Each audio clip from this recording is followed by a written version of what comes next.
അബുദാബിയിൽ നഴ്സറി വിദ്യാർത്ഥികൾക്ക് ആഴ്ചയിൽ 4 മണിക്കൂർ അറബി ഭാഷാ പഠനം നിർബന്ധമാക്കി. അബുദാബി വിദ്യാഭ്യാസ അതോറിറ്റിയുടേതാണ് തീരുമാനം. അബുദാബിയിലെ സ്വകാര്യ മേഖലയിലെ നഴ്സറികൾ 2025-2026 അക്കാദമിക് വർഷത്തിൽ അറബി ഭാഷ പഠനത്തിനായി ആഴ്ചയിൽ 4 മണിക്കൂർ നീക്കിവെക്കണം. 2026-2027 അധ്യയന വർഷം മുതൽ ഇത് 5 മണിക്കൂറായി വർദ്ധിപ്പിക്കുമെന്നും അബുദാബി വിദ്യാഭ്യാസ അതോറിറ്റി അധികൃതർ വ്യക്തമാക്കി. കുട്ടികൾക്ക് ബാല്യത്തിലെ തന്നെ ഭാഷാപരിചയം ഉറപ്പാക്കുക എന്നതാണ് പദ്ധതിയുടെ പ്രധാന ലക്ഷ്യം.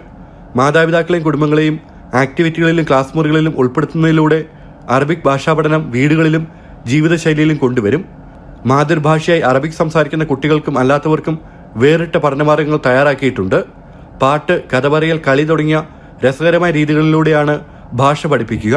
പരിശീലനം നേടിയ അധ്യാപകരും ആധുനിക സാങ്കേതിക വിദ്യകളും ഇതിനായി ഉപയോഗിക്കും. UAE മറ്റ് എമിറേറ്റുകളായ ദുബായിലും ഷാർജയിലും അറബിക് പഠനം നിർബന്ധമാക്കാനുള്ള പദ്ധതികൾ നടപ്പിലാക്കിക്കൊണ്ടിരിക്കുകയാണ്. ജനം, ദുബായ്.